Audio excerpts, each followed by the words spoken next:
कई साल गुजरे। किसी जगह एक बुनकर था। बुनकर कपड़ा बुनने वाले को कहते हैं। उसका नाम अब्दुल रहमान था।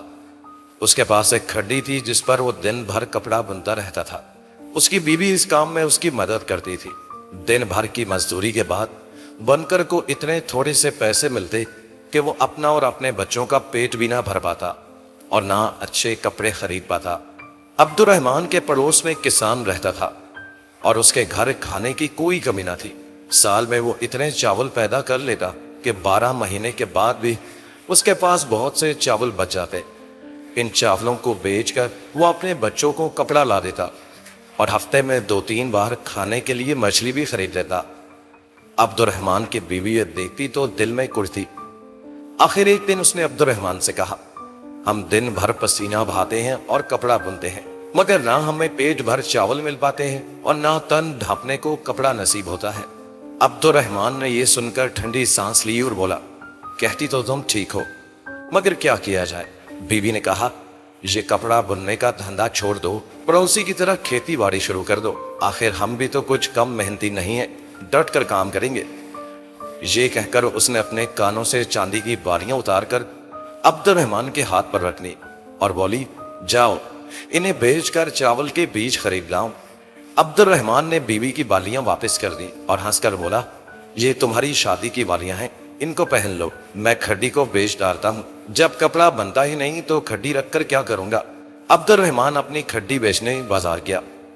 वहां से उसे एक दूसरा बुनकर मिल गया। यह बुनकर अच्छा आदमी नहीं था, धोखा देना उसकी आदत थी।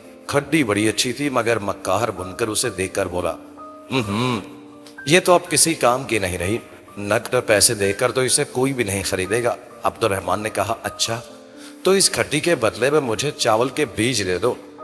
मक्कार बुनकर किसान तो था नहीं, उसके पास भला चावल के बीज कहां से आते, मगर उसने एक दाव खेला। अगर वो चावल के बीज खरीद कर अब्दुल रहमान को देता तो उसे ज्यादा पैसे खर्च करने पड़ते। तो उसने चावलों के बीजों के बजाय चेरी के बीज बाजार से लाकर अब्दुल रहमान को दे दिए और खड्डी लेकर चंपत हो गया। चेरी उस चारे को कहते हैं जो गाय और भैंसों के लिए खेतों में उगाया जाता है। इसे खाकर वो खूब दूध देती है और इसके बीज बहुत सस्ते मिल जाते हैं। अब्दुल रहमान बेचारा सीधा साधा इंसान था, वो आसानी से धोखा खा गया। चेरी के बीजों को चावल के बीज समझकर घर ले आया और उन्हें अपनी झोंपड़ी के सामने वाली जमीन में बो दिया। थोड़े दिन बाद खेत लहलहा उठे। अब्दुल रहमान और उसकी बीवी खुशी से फूले नहीं समाते थे। एक एक घड़ी गिन गिन कर गुजार रहे थे कि कब धान उगे और कब उनके चूल्हे पर एक बड़ी सी हांडी में खुद बुद चावल पके। पौधे काफी बड़े हो गए थे मगर उनमें धान की बालियां नहीं उगी। अब्दुल रहमान को फिक्र हुई। उसने सोचा, रात को कोई धान तोड़कर तो नहीं ले जाता। बस वही अब रात आई। अब्दुल रहमान जागता रहा मगर कोई नहीं आया। सुबह के वक्त खेत में कुछ सरसराहट हुई। चौंक कर जो उठा तो क्या देखता है कि एक गाय पटर पटर करके खेत के हरे हरे पौधे खाए जा रही है।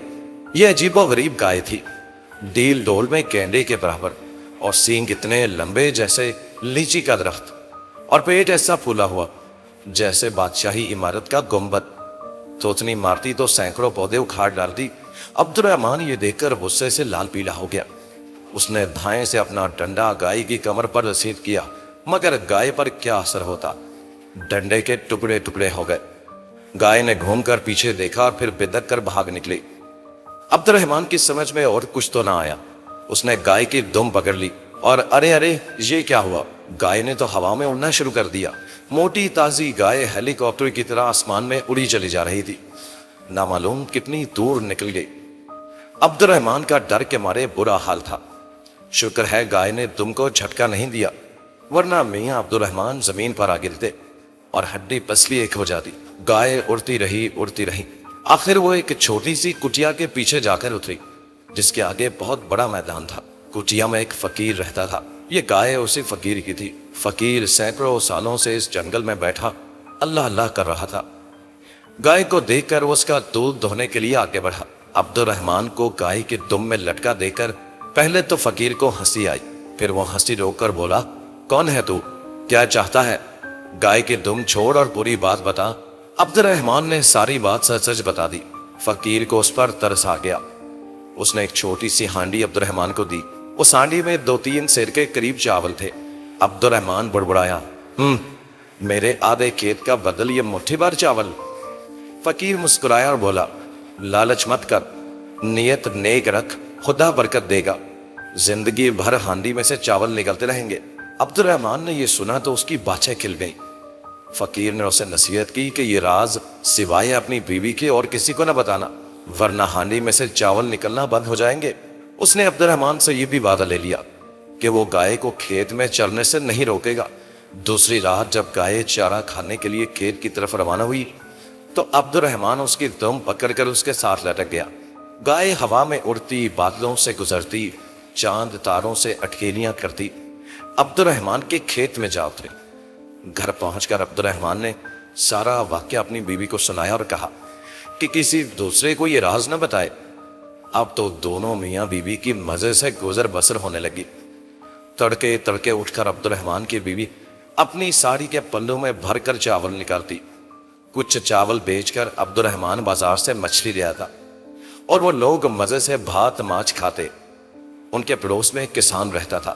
اس کی بیوی کو بڑی حیرت ہوئی کہ آخر عبد الرحمان کی جھونپڑی میں کہاں سے اتنی دولت پھٹ پڑی کہ دن عید اور رات شب برات ہے۔